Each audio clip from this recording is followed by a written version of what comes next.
Hello everyone, welcome back to Django tutorial number 5. So we're going to continue our discussion on views, and this time we're going to highly focus on the HTML templates. So right now we've kind of retrofitted our project to fit sort of a to-do list, and we are able to create the views that we've made, but currently we are not able to access them yet because there's currently no form and there's currently no templates for the page to show. So in this video, we're going to be putting in some templates to show to the browser for the user to see and interact with. So I don't want to keep you from the action. Let's get started with some Django coding. Okay, so now we have part 2, and last where we left off was actually this page over here. The template does not exist at /. So this is going to be a little introduction as to how HTML templates work. And I kind of wanted to separate this into separate parts because templates is kind of a whole other can of worms that we're going to have to discuss. With that being said, where we last left off was creating this templates folder in the previous part. So for this, I'm going to say create a new file in here, and we're going to say to do create.html. And in this to do create, this is where we're going to be specifying the contents of our create form. And in order to do that, we need to actually do some HTML. So do bear with me. We could put in the boilerplate code by typing in an exclamation point and hitting on tab. And we'll see the boilerplate come to life right here. And we'll say this title will be create form. All right, that's good. And next we're going to go to the body, and I'm going to say in here, we're going to put in a form. And this form will remove the action, but we will put in a method, and it needs to be a post method. So there's a thing like Django where by default, if the method is not post, it will not save the data because it needs the form data to be pushed in a secure way. So we need to make and specify that the method is post. And the next thing to do is put in a little thing here. We call this Jinja. This is a way to put in some Python code inside of HTML template. So this is like one of the powers of Django here. It's able to parse certain kinds of languages at the same time using the power of Jinja, HTML, and Django processing. So in here, I'm going to say specify a certain CSRF token. Okay, so what does CSRF mean? So this means a cross-site register forgery token. So this is going to be something to verify that this is going to be a legit request. So whenever you refresh the page, it's going to verify if you want to submit this form again. And it treats every kind of form as kind of a unique request. So this makes it so that bots who are going to be utilizing or kind of exploiting this system are going to be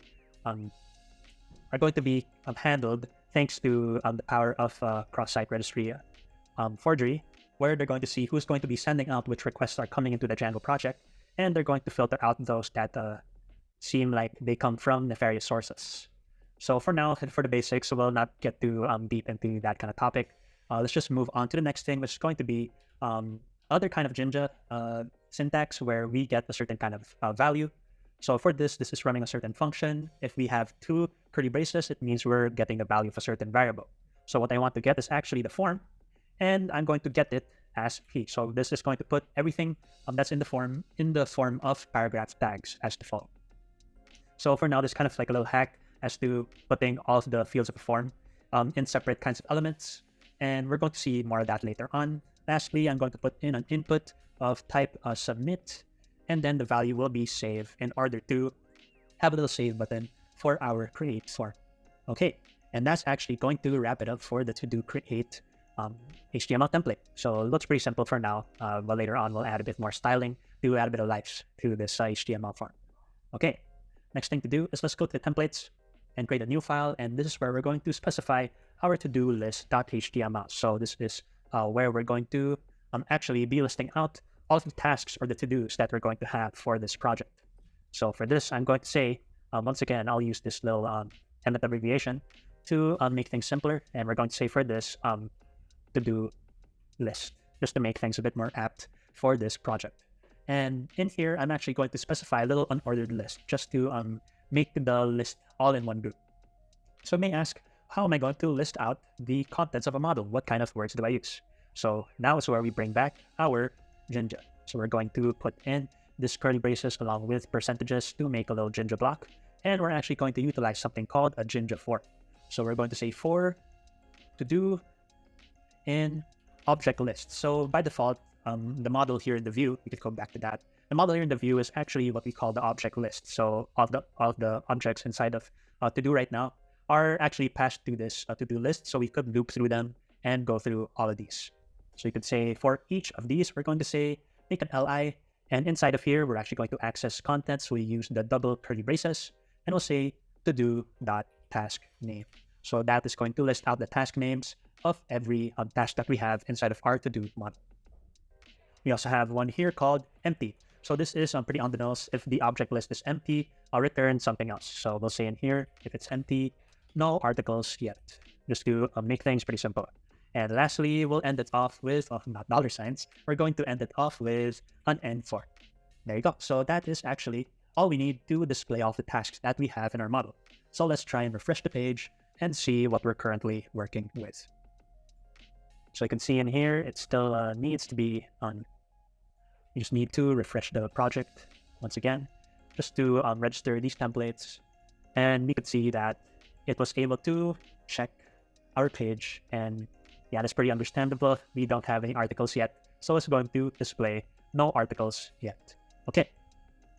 So before we continue, we should actually populate this with some tasks or some to-dos to actually see this articles in function.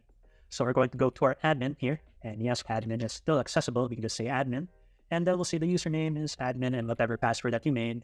I'm going to log in, and we could see that our administration is accessible. However, we could see that it only has the groups and users. Right now, we need to actually access our to-do list. So let's actually add that real quick. So we're going to go to our admin.py in here, and we're going to say from .models import to-do. There you go. And in here, I want to say at admin.register to-do. Okay, that's pretty good. Now I want to put a class after that little register, and then I'll say to-do admin, just to make an admin for the to-do model. I'll say admin.model admin, and I don't want to do anything else for now. Just keep things as default, and that should be good enough for now. Okay, we'll just remove this comment, and we should be good to go. Let's refresh the page, and we'll see to-do pages now has this admin called to-dos. Okay, let's click on this and see that we have currently no to-dos in our to-do list. So we're going to add one. We're going to say in here task name. So I'm just going to make a task number 1 for this, and I'm going to say this will be for maybe the 1st of February. That seems all right, and we'll have the 29th of February since it's a pretty unique day to have since it's actually a leap year. And then we'll save this and add another.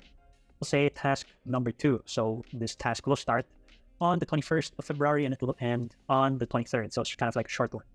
And we'll save this in order to show that we have 2 tasks that were made inside of our task model. Okay, so simple enough. We made these tasks. And now let's see if we go to our view site, what will happen. So we'll see task number 1 and task number 2 were able to be displayed in this page. So this is living proof that we were able to list out everything that we have inside of our model. So hopefully this also appeared on your end, this little basic way as to how we can show our tasks in our page. But we're not yet done. We still have our to-do create here. So if you recall, we have this create as our path. So let's try and do that. We'll say slash create.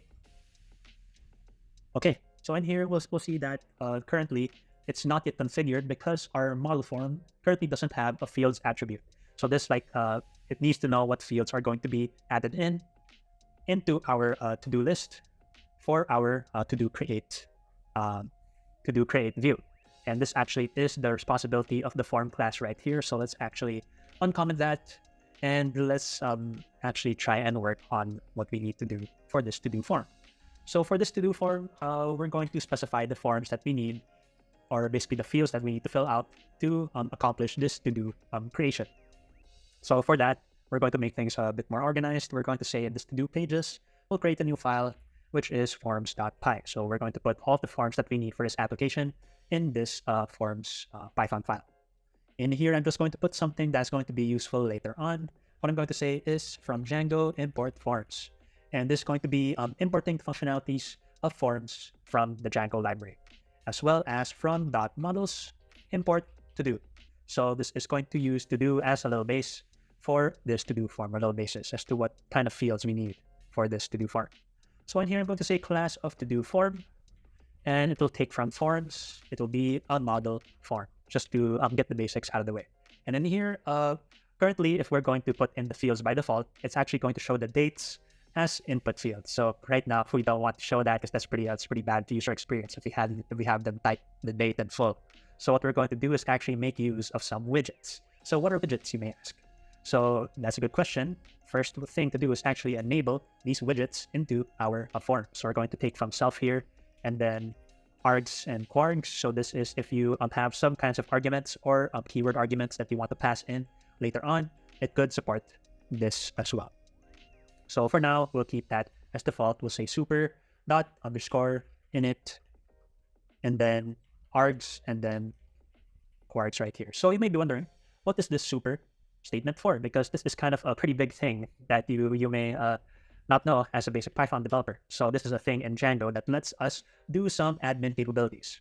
So for a function, it's now able to do some things that an admin should do, like saving projects or saving a certain kinds of data, or even deleting data if you wish to do so. So this is here because I want to change some attributes of certain fields. So in order to enable that, we actually need to have some super access. So for that, we're going to put something in the next line. We're going to say self.fields, and this is going to take the fields from our model and actually query through them. So we can actually take a certain kind of field by putting it in brackets and in quotes. And I want to change the task start. I want to change the task start over here in order to represent a certain widget. So I'll say dot widget here, and we're going to take some from the forms, widgets, dot date input. So instead of a default kind of text input, so they don't have to type in the whole date, we could just use a date input to make sure they're going to input a correct date. And then in here, we need to put in parentheses, which takes in a little kind of attribute. So say the attributes here are going to be in attribute called attrs, which is short for attributes. And in here, we're going to actually pass in an object. And well, I guess in this case, it's actually called a dictionary since we're in Python. And we're going to start with firstly a type, and the type of this input is going to be a date. Next is a placeholder, so it's going to be what is inside of this input. And we're actually going to say the placeholder is going to be starting with the year, month, and date in order to specify the order as to which it will be displayed. And lastly, we're going to say a class if you want to change the class of this. And for now, I'm going to say form control. Maybe I'll change the styling of that later on. Okay, so that looks pretty good. That is pretty good widget. And what I want to do is actually do the same thing for the task end widget. So I'm going to say task end for this to represent those dates. Okay, that's looking pretty good. So the next thing I'm going to do is I'm going to go into class meta. And this class meta is actually going to be responsible for dictating to Django. This is the model that I want to use and the fields that I want to be using for this to-do form. So I'm going to say model equals to-do over here, since to-do is going to be this is going to be for the to-do. And then the fields for this, just so I don't have to specify everything, I'm going to use a double underscore method, or what we call a dunder method, and we'll say all. So this is just going to list out all the fields that are available in this to-do form.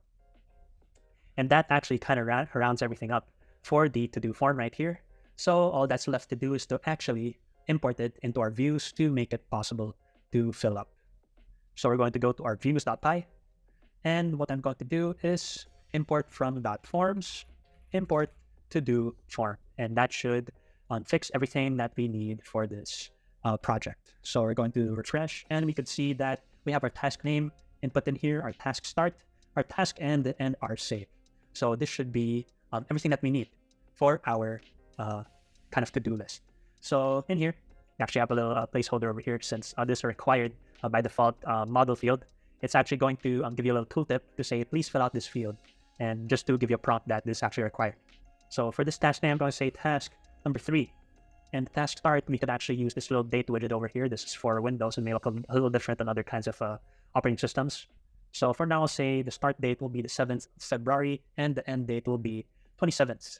And we'll click on save, and it redirects us. And now we see the task number 3 was able to be saved in our task list. So yeah, we've just made really good strides for this task, or this little to-do list that we made. And we were able to create and save new kinds of tasks into our task our to-do list. So I keep mentioning task, and we can actually even verify this in our admin. So let's go here real quick, go to our to-dos, and we'll see our task number 3 in here, which has start date of 7th of February and an end of 27th of February. So we're going to go back to view site, and yes, it is still persisting because we were able to successfully save this into our model. So hopefully that is something that you may implement in your future Django projects, because this is one of the most simple ways in creating Django create and list view. So in the next videos, we're going to talk about 2 more views. We're going to talk about update and delete view, because maybe we want to update these created tasks later on, or maybe we want to just outright delete them. So for those, we'll actually save that for the next video. So thank you so much for watching, and we'll see you in our future endeavors.